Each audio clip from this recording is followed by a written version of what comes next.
Hello friends, this is Himanshu Ranjan. Today I came up with revision lecture of section 143. Section 143 defines power and duties of auditor and auditing standard.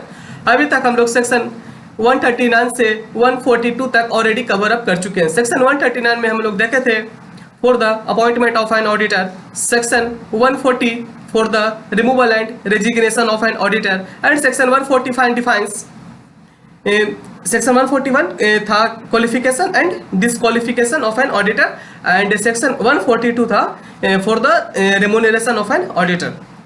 और आज हम लोग discuss करने वाले हैं section 143. Section 143 define है, बोलता है कि power and duties of auditor and auditing standard. एक जो ऑडिटर अपॉइंट होता है कंपनी में तो उसका क्या पावर है, उसका क्या ड्यूटीज है, वो सब हम लोग आज डिस्कस करने वाले हैं.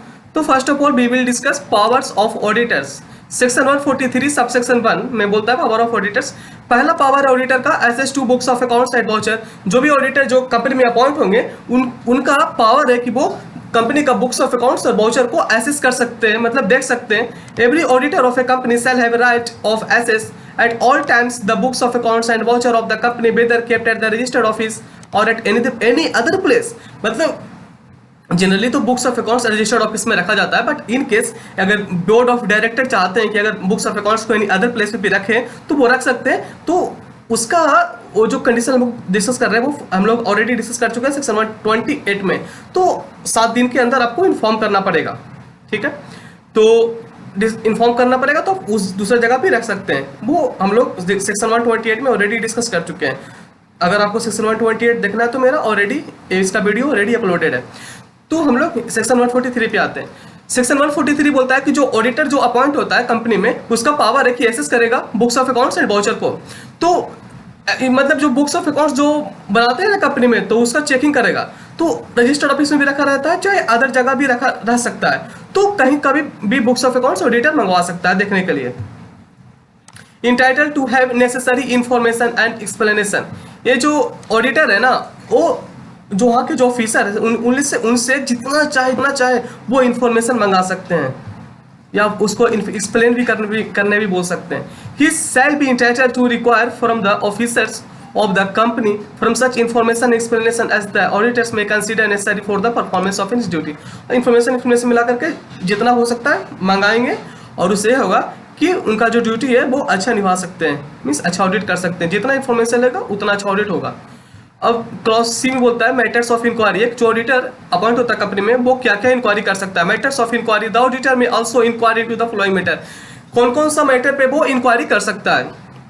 पहला है whether loan and advances made by the company on the basis of security have been properly secured and whether the term on which they have been made and prejudicial to the interest of the company.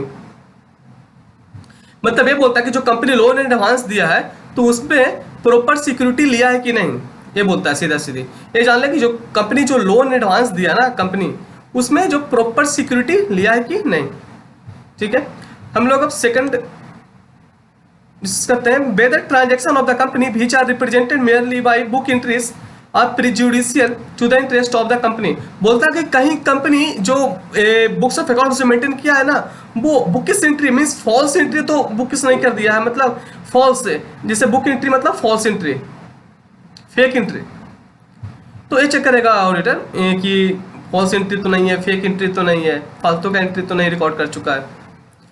Third point is whether the company not being an investment company or a banking company, investment company और banking company को छोड़ करके whether so much of the asset of the company as consist of shares, debenture and other security have been sold at a price less than that at which they are purchased by the company.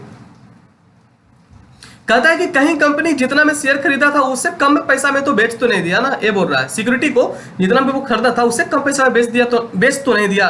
तो एक exception है कि कौन कौन सा company ऐसा है जो कि जितना में खरीदे थे उससे कम में भी बेच सकते हैं. जैसे इन्वेस्टमेंट कंपनी या बैंकिंग कंपनी है, इनका काम ही है वो. तो वो कुछ कंडीशन अगर होता है कुछ सिचुएशन ऐसा होता है तो वो बेच सकते हैं, बट जनरली कंपनी को ऐसा नहीं करना चाहिए. Whether loan and advance made by the company have been shown as deposit. ये भी ऑडिटर चेक करेगा कि कहीं लोन एडवांस को डिपॉजिट तो नहीं बना दिया है, तो भी चेक करेगा. Whether personal expenses have been charge to revenue account, कहीं अपना पर्सनल एक्सपेंसेस को रेवेन्यू अकाउंट में चार्ज तो नहीं कर दिया, मतलब revenue account means PL account, अपना चिल्ड्रन का, उनका बच्चे का, उनका बेबी का खर्चा, तो हर चीज का वो पीएल अकाउंट में तो खर्च को रिकॉर्ड तो नहीं कर दिया, तो वो चेक करेगा। Revenue account means PL account. Whether it is stated in the books and document of the company that any shares have been allotted for cash, whether cash has actually been received in respect of such allotment, and if no cash has actually been so received, whether the position as stated in the books of accounts is correct, regular and misleading। Books of accounts में cash वगैरह अच्छे से record करना चाहिए, कुछ भी misleading means कुछ भी छूटना नहीं चाहिए। Assets to record at all is subsidiary, जितना भी कंपनी का सब्सिडरी होगा उसमें भी एसेट कर सकता है ऑडिटर, मींस देख सकता है auditor. The auditor of a company which is a holding shall also have the right of access to the record of its subsidiary. Holding company का जो ऑडिटर रहेगा वो सब्सिडरी कंपनी में भी ऑडिट कर सकता है, मींस चेकिंग कर सकता है as related to the consolidation financial statement of subsidiary. मतलब होल्डिंग कंपनी का जो ऑडिटर रहेगा ना, बुक सब्सिडरी कंपनी का भी बुक्स ऑफ अकाउंट्स मंगा करके उसका बुक्स ऑफ अकाउंट्स को देख सकता है कि कहीं कुछ मिसलीडिंग, कुछ छूटा तो नहीं है, क्योंकि कंसोलिडेशन जो बनता है कंसोलिडेटेड फाइनेंशियल स्टेटमेंट, उसमें तो सब्सिडरी का भी अकाउंट होता है ना, इसलिए उसको जो सब्सिडरी होता है उसका अकाउंट्स मंगाया जाता है फॉर द चेकिंग पर्पस। अब ड्यूटीज, क्या ड्यूटीज है ऑडिटर का? सेक्शन 143 सबसेक्शन 2 एंड सबसेक्शन 3-4 बोलता है कि the auditor shall make a report to the member of the company on the following. कौन कौन सा मैटर पे रिपोर्ट कर सकता है? On the accounts examined by him, on every financial statement which are required under this act or laid before the company general meeting। Duties हम लोग discuss कर रहे हैं, क्लॉज भी है ड्यूटीज का। The auditor while making the report shall take into account the provision of this accounting standard which are required to be included in audit report under the provision। बोलता है कि जो कंपनी अकाउंट्स बनाएगा उसमें accounting standard and auditing standard मतलब follow करना चाहिए, comply करना चाहिए। ऑडिटिंग रिपोर्ट जो बनाएगा ना उसमें सब कंप्लाई करना चाहिए। बोलता है कि the auditor shall express his opinion on the accounts and financial statement examined by him. Auditor अपना ओपिनियन देगा ऑन द फाइनेंशियल स्टेटमेंट और accounts examined by him, opinion देगा। He shall express his opinion which are according to him to the best of his knowledge and said accounts financial statement gives a true and fair view of the state of the company affair at the end of his financial year and PL account cash flow। The auditor's report shall also state, जो auditor report है उसमें और भी बताएगा कि whether he has sought and obtained all the information and explanation which are based of his knowledge and belief were necessary for the purpose of his audit and the details thereof, whether in his opinion proper books of accounts are required by the law have been kept by the company। ये सब इसका auditors report में देता mention रहेगा।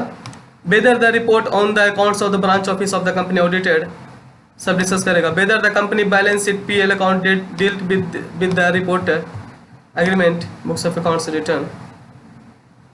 फिर यहाँ पे एक और मेन पॉइंट है, whether any director disqualified from being appointment as director. Disqualification तो नहीं है कोई डायरेक्टर का सेक्शन 164 में।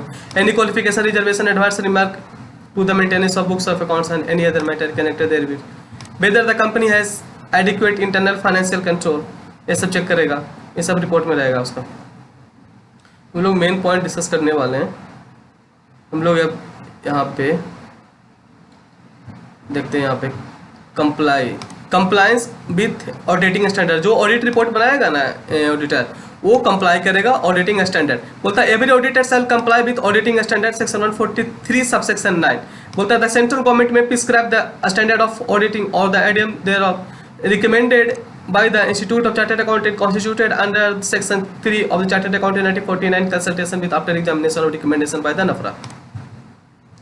क्योंकि अभी तो चार्टेड अकाउंटेंट पहले जो ICAI था वो चार्टेड अकाउंटेंट को गाइडलाइंस भी देता था, उसका चेकिंग भी करता था कि वो कैसे प्रैक्टिस कर रहा है। बट अब जो अकाउंटिंग स्टैंडर्ड है चाहे ऑडिटिंग स्टैंडर्ड है वो नफरा बनाता है, और बट बनाने के पहले उसमें कंसल्ट कर लेता है थोड़ा बहुत कि क्या करना चाहिए नहीं करना चाहिए ICAI से।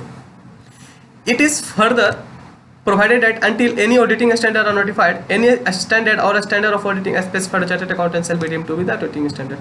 अभी तक कुछ नहीं बनाता तो ICAI ही सब कुछ चेकिंग करेगा जब तक NAPRA एक्टिव नहीं हो जाता है.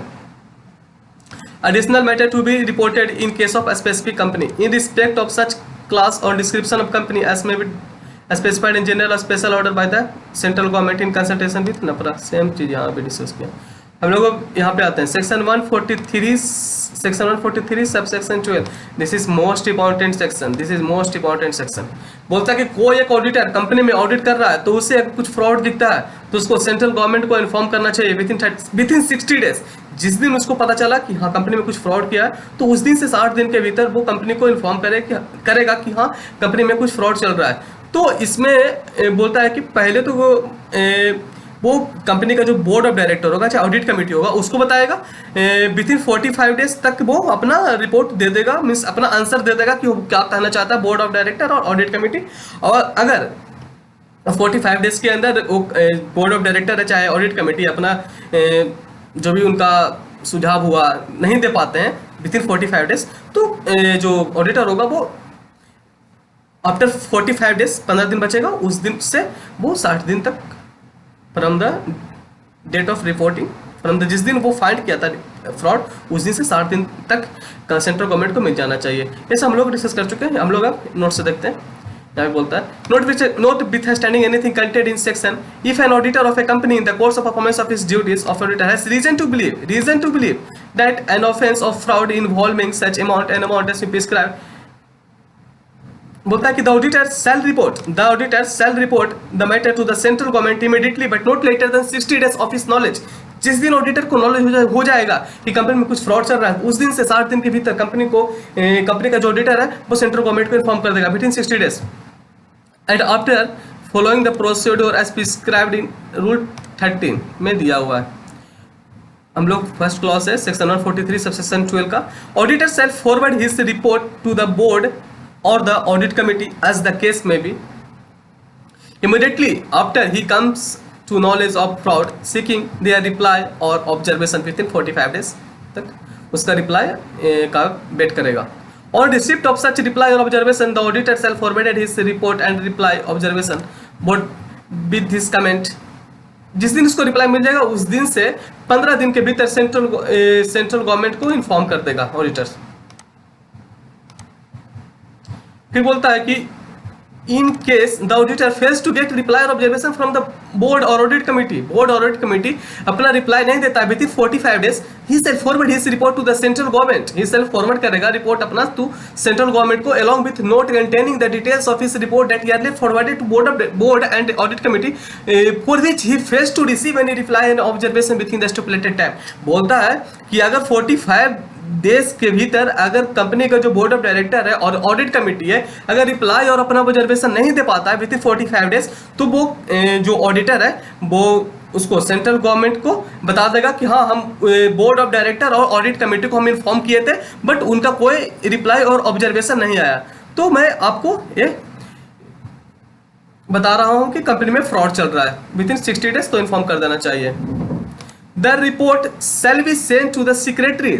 द रिपोर्ट है ना जो ऑडिट रिपोर्ट जो फ्रॉड किया था उसके बारे में. The report shall be send to the secretary ministry of corporate affair in a sealed cover by the registered post with acknowledgement due और speed post followed by email in confirmation of the same. मतलब जो report है वो email के through भी भेजा जा सकता है, वो स्पीड पोस्ट के थ्रू भी भेजा जा सकता है. The report shall be on the letter head on the auditor containing postal address, email address and contact number signed by the auditor and seal auditor membership number भी सब mention किया जाएगा उसमें. The report shall be in the form of a statement stated in Addendum 4. होता है कि no duty to which an auditor of a company may be subject to have regarded as having contravened reason of reporting. Good faith में काम करेगा. The provision of this section must mutandis apply to the cost accountant in practice and conducting cost audit, and section 148 में है cost auditors से related for the cost audit and to the company secretary in practice for conducting secretarial audit under section 204 for the conducting of secretarial audit in a company। बोलते हैं कि जिस तरह से chartered accountant पे ये जो एप्लीकेबल है rule section 143 subsection 12 for the reporting of fraud to the central government, तो सेम पावर चार्टेड अकाउंटेंट का जो है वो same power cost accountant in practice को जो सेक्शन 148 में जो ऑडिट करते हैं कॉस्ट ऑडिट उन पे एप्लीकेबल है, उनको भी ये पावर है। और सेक्शन 204 में जो कंपनी सेक्रेटरी इन प्रैक्टिस को प्रैक्टिस करते हैं तो उन पे भी ये सेम पावर है कि उनको भी अगर कुछ फ्रॉड अगर दिखता है कंपनी में व्हाइल डूइंग द ऑडिट तो वो भी with in 60 days central government को इन्फॉर्म कर सकते हैं। Penalty for non-compliance of section 143 subsection 12, if any auditor, the cost accountant or the company secretary in practice do not comply with the provision of section 143 subsection 12, अगर कोई comply नहीं कर पाता है जो ऑडिटर है तो फिर he shall be punishable with fine which shall not be less than 1 lakh रुपया may be extend up to 25 lakh rupees. 1 lakh से लेकर के 25 लाख रुपीस तक उसको पेनल्टी लगेगा।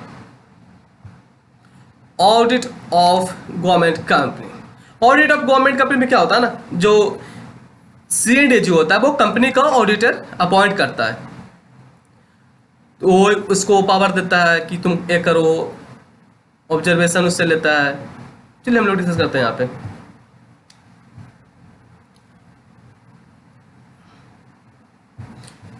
In case of A government company और any other company owned and controlled directly by the central government, state government or partly by the central government, state government, the control and auditor general of India shall appoint करेगा and direct such auditor the manner in which the accounts of the government company are required to be audited, वो बताएगा किस तरह से audit करना चाहिए। And thereupon the auditor so appointed shall submit a copy of the audit report to the controller and auditor general of India, और बताएगा कैसे ऑडिट करना चाहिए। और आफ्टर ऑडिटिंग वो जो ऑडिटर होंगे वो ऑडिट रिपोर्ट सेंट्रल गवर्नमेंट को सबमिट कर देगा। Okay, controller general of India को सबमिट कर देगा। The audit report among other things include the following, उसमें इंक्लूड होगा the direction if any issued by the controller and auditor general of India, the action taken thereon, the and its impact of its accounts and financial statement of the company. बोलता है the controller and auditor general of India shall within 60 days from the date of receipt of this audit report have right, उसके पास right है कि conduct करवा सकता है supplementary audit.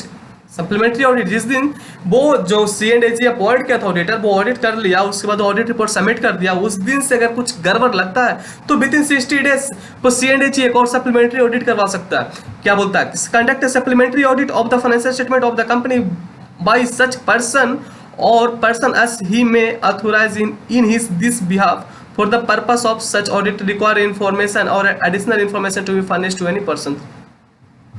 फिर बोलता comment upon the supplementary audit भी ले सकता है। फिर बोलता कि any comment given by the controller auditor general of India the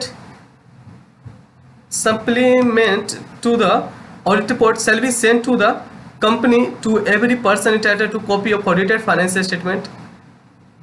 so ठीक है, सेम चीज़ यहाँ पे हम लोग ऑलरेडी गवर्नमेंट कंपनी हम लोग यहाँ पे रखते हैं।